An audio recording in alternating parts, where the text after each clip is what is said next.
cacing ya? Iya, jadi ini budidaya cacing ini bukan hanya fokus sampai di sini. Jadi nanti ya dari pemasarannya kita bantu karena kita tampung juga gitu. Dan ini pun juga banyak peluang-peluang lain yang akan nanti kita lonceng tapi bertahap. Jadi bukan uang hanya cacing aja gitu. Kita sudah siapkan termasuk kita mau memberdayakan masyarakat yang di belakang ini satu tempat menjadi sebuah kawasan wisata yang kondusif gitu. Iya, jadi peran di situ dari yayasan ini karena ini ya apa istilahnya punya banyak relasi ya kan, dan kebetulan kami juga punya perusahaan sendiri, CSR dari perusahaan kami juga akan kita kontribusikan nanti lewat yayasan langsung masyarakat. Iya, tapi nggak menutup kemungkinan kita juga sebagai investor dalam arti bagi hasil dengan teman-teman yang memang membutuhkan peluang-peluang seperti ini. Jadi kalau pas di tengah pandemi efektif dan manfaat bisa diterima karena ini kan nggak butuh waktu lama dan panjang untuk ini ya, mungkin 1 bulan posisinya konsepnya kita kasih kebaran 5 kilo, nanti bulan kedua kan bisa beranak pinak juga, ya kan? Nah itu langsung bisa dinikmati gitu, nanti tidak bisa diambil semuanya jangan ibunya diambil anak-anaknya ditinggal seperti itu, jadi berkelanjutan. Jadi cacing ini untuk ini kan? Untuk pengobatan, pengobatan. kosmetik. Kebetulan kan saya merasakan sendiri, saya kemarin COVID sama tipes berenang gitu. Tapi kebetulan alhamdulillah cepet sembuh gitu loh. Meningkatkan imun ya? Meningkatkan imun, meredakan sesak nafas kayak gitu. Dan ini bisa dikonsumsi karena protein yang terkandung di dalamnya sangat tinggi. Di apa? Di masak apa? Bukan, jadi ini nanti proses begitu di- cacing sudah dipanen, dibersihkan, dicuci gitu kan. Nah setelah itu kita kan ada lab, gitu ada lab istilahnya untuk cacing ini. Nah kita buang kotorannya, dibersihin seperti itu, terus dikeringkan, kita lembutkan pakai mesin. Setelah kering, posisinya sudah lembut dalam bentuk itu tinggal dikapsulin. Tapi ini sebenarnya ya kalau ini bisa dipakai untuk ekspor itu masyarakat terbantu sekali karena harganya kan bisa tinggi, sementara kan kita masih main lokal ya. Ya kalau kemarin kami beli sendiri karena saya sumbangkan hanya sebatas sisi kemanusiaan, kita membantu masyarakat. Jadi ini nggak dijual mendapatkan income gitu, nggak, saya yang beli gitu tapi saya bagian gratis, tapi yang iya ke masyarakat karena pandemi kemarin kan harus saling bantu kita gitu kan. Tapi kondisinya sekarang ini nanti akan kita jual ke market. Nah kita kerjasama dengan para peternak gitu. Jadi ini sebulan sudah bisa panen, 2 bulan sudah bisa menikmati kayak gitu. Dan ini pun mohon maaf tidak butuh waktu yang harus memakan banyak biaya, banyak waktu gitu. Ini buat sambilan tapi bisa produktif. Medianya juga minimalis, Pak. Iya, kalau medianya, mohon maaf kalau orang-orang yang nggak misalkan, kok saya berat nih beli kayak gini, diganti dengan bambu, kayu bisa, blaba kayak gitu bisa. Dan ini raknya nggak hanya sebatas 3, tapi raknya kita bisa susun sampai 4, 5, tergantung maunya luasan seperti apa. Yang penting tidak kepanasan. Kalau kepanasan, kita harus sering nyirami, hanya itu aja sih. Jadi praktis. Ketika kalau warga binaan ya, kemarin saya berpikir gini, kalau sudah keluar dia bingung, nggak ada bekal, dia bisa nggak ada yayasan kita untuk kita beri bekal ke mereka. Jadi kita investasi, kita posisinya ada rak-rak yang kita berikan ke mereka, mereka dikesempatan. Minimal kita membantu sedikit dari hasil panennya nanti. Jadi simple ini, tapi buat kesehatan, buat kita konsumsi makanan, buat bahan kosmetik bagus sekali. Iya, kalau nanti kita bisa dalam jumlah yang kuota tertentu, kita bisa panen raya ya, banyak pihak yang membantu kita bisa melakukan ekspor. Nah disitulah nanti kita bisa harga naik seperti itu. Tapi kalau untuk lokal ya minimal kita membantu mereka. Panen sebulan, anakannya sudah ada lagi. Udah. Langsung di situ. Kan udah langsung di situ. Bisa Jadi nggak perlu beli bibit lagi. Nggak perlu beli bibit lagi. Jadi kita kasih tebaran 5 kilo, bisa beranak pinak. Jadi 10 kilo atau 15 kilo, ditinggal aja tetap 5 kilonya. 10 kilonya kita ambil. Tapi pemilihan itu nanti ada tim kami yang bakal ambil. Pas panennya itu ya, Mbak. Panen. Mas, Mana yang Guntur banyak? mungkin bisa jelaskan perjalanan ceritanya. Iya, jadi begini Pak, untuk kita ternak cacing tanah Lumbricus rubellus gitu ya. Jadi kalau kita mulai, sebetulnya ini kan ternak skala industri itu Pak. Skala industri, kemudian bagaimana kita mengambil peluang, coba kita pecah-pecah dalam skala rumah tangga. Makanya harusnya anaknya kan pajak sekitar 6,5 liter. Kita potong jadi 2,2. Nah kemudian ketika nanti ini media itu dari ongkok jamur begini Pak. Bukan. Ini cacing tanah nggak boleh dikasih kotoran ternak sama sekali Pak. Oh, iya. Karena ini kita cacing Lumbricus rubellusnya itu pakai semacam karantina intensif. Jadi nggak boleh, karena setelah itu nanti akan diuji lab. Dan di uji lab itu nggak boleh ada kandungan logam yang melebihi batas toleransi. Kalau melebihi berarti kan nggak lolos. Nah ini kan karena nanti produk akhirnya diperuntukkan bagi kesehatan, produk kesehatan maupun kosmetik. Ini. Nah biasanya ketika nanti kita tebar cacing itu kan sifatnya kan hermaprodit Pak. Jadi ini misalnya kadang jadi laki, kadang jadi perempuan, laki, perempuan kan gitu, terus kawin, berkembang biak.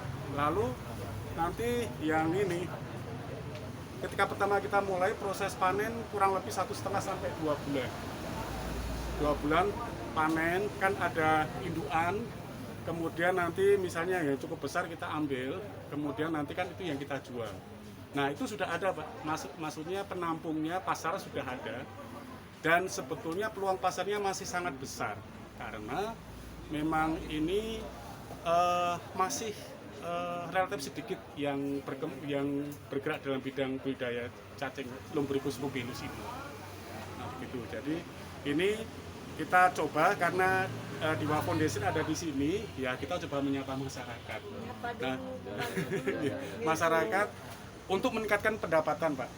Katakanlah kalau pakai sepertiga rak yang telah satu tebaran itu, paling tidak masyarakat nanti bisa dapat penghasilan, kita estimasi 600 sampai 700 per Kadang bulan. 1 juta ya. Iya, kalau misalnya itu udah ahli, Satu box ini bibit berapa? satu box ini tebarannya bibitnya sekitar 85 bagi 3, sekitar 20-an kilo bibit cacing. Kemudian kita nanti tebar secara merata. 20 kilo satu kotak. Satu ini Pak. Satu Ini tebaran. Oh, satu tiga. rak. Satu Iya. rak. Satu rak. Jadi ini kan kalau 3 rak sebetulnya sama saja satu tebaran. Nah satu tebaran itu, ya. Jadi kan karena dari skala industri kita switch, ya kan, ke skala rumah tangga supaya bisa masuk ke rumah Pak. Kalau misalnya 6 meter kan kemungkinan nggak bisa masuk dalam rumah, apalagi dengan masyarakat yang berpenghasilan rendah. Kalau masyarakat MBR ya kita pendekatannya ini, nah kita pakainya pendekatan bisnis Pak, sehingga kita harapkan nanti itu sustain, bisa berkelanjutan. Katakanlah tidak hanya 1, 2, 3 bulan tapi tetap jalan. Lalu kemudian kita jalankan model empowerment-nya itu, nanti masyarakat ketika nanti sudah berpenghasilan, lalu kita akan ini jalankan mekanisme pemotongan di situ, di mana pemotongan sebagai dana publik, kemudian nanti itu bisa dikumpulkan untuk membeli peralatan rak dan juga media cacing yang baru. Jadi begitu Pak, ini terus berjalan, jadi sustain seperti itu. Nah, bagaimana jika dalam perjalanannya itu katakanlah masyarakat ada yang nggak tenanan kan begitu, ya udah statusnya kan dipinjemkan Pak. Ini adalah program milik program. Jadi ya masyarakat yang lain yang Memakai yang yang mau hunian ya. kalau bisa diaplikasikan di rumah tahanan Pak. Oh iya, tadi kan Gimana, kita Bu? mau apa istilahnya bantu untuk warga binaan. Iya. Kita implementasikan, kita distribusikan juga di tempatnya beliau. Iya. Nah tadi kenapa ada Pak Waka di sini? Nah kita berpikir ya kan, Iya. mungkin ada pensiunan yang mungkin membutuhkan untuk tambahan-tambahan penghasilan yang tidak mengganggu aktivitas sebelumnya. Nah itu kita bisa bekerja sama gitu. Jadi ini praktis. Tapi kalau sudah ahli ya, pegang gitu aja bisa 2 kali lipat panennya ya. Iya. Dan ini bisa dinaikkan, artinya bukan hanya 3 rak aja, mungkin bisa 4 rak, 5 rak kayak gitu bisa naik. Cuma kalau biasa nyiramnya aja mungkin tinggi kita disesuaikan dengan Iya. tinggi badan kita Tinggi gitu badan. loh. Jadi Iya. Bu, nanti kan kita multiplikasi. Iya. Maksudnya kalau satu tebaran kan 3 rak, nanti ketika nanti yang warga itu dapatnya 2 tebaran kan berarti kan pendapatannya kan meningkat 2 kali lipat. Tingkat 2 kali lipat. Terus Nah. selama dipelihara makannya cacing apa? Ampas tahu atau mungkin ini tanaman sayur-sayuran yang itu sisa-sisa hasil jualan pasar kita treatment tertentu itu bisa. Ampas tahu di Wonosobo kan banyak itu Pak yang bikin ini tahu ampas tahunya. Itu Biasanya mereka bingung untuk menjualnya gitu. Nah, tapi kebetulan kalau ini kita bisa tampung atau dari tim kita nanti yang akan mendistribusikan, makanya bisa tergantung nanti seperti apa polanya, jadi praktis gitu. Sebenarnya banyak yang kita lonceng ya, tapi masih kita mulai dari yang kecil dulu. Iya. Maksudnya yang kecil nanti itu bisa memberikan impact yang gede buat masyarakat. Ya, syukur-syukur nanti mereka juga bisa merasakan manfaat dari kehadiran iya, kita. termasuk mimpi kita ya untuk bangun ekonomi produktif di kampung Iya. Belakang ini. Jadi Ada big dream Mbak di situ. ada mimpi besar. mimpi besar kita untuk membantu yang masyarakat gitu. Dan ini kenapa ada motor? Nah, ini nanti yang akan kita bantukan ke Ini motor Polres. listrik. Iya, ini punya kita sendiri. Oh, rakitan sendiri, ya? Kita ini kerjasama dengan luar negeri, dengan China dan Malaysia. Nah, kebetulan kemarin saya bicara sama Pak Kapolres, saya akan bantu kebetulan gitu, berapa unit gitu. Nah, ini pakainya di show, saya bisa saya sendiri, tapi saya join gitu. Tapi ini lagi sedang, ini sampel aja. Nanti kita mau kasih dan siapkan karena setiap minggu kan kita setiap bulan sekali kan ada barang-barang baru. Sampel sampel.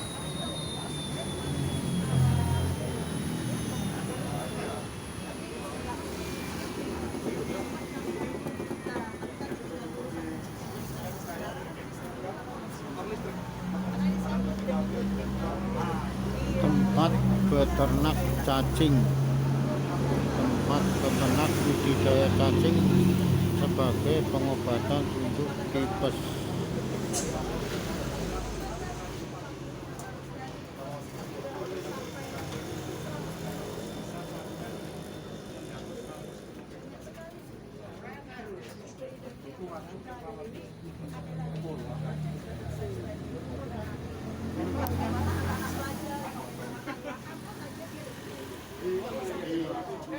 Demikian Liberty YouTube melaporkan dari posko Yayasan Diah Wahri yang ada di Kampung Gilingan, Banjarsari, Solo.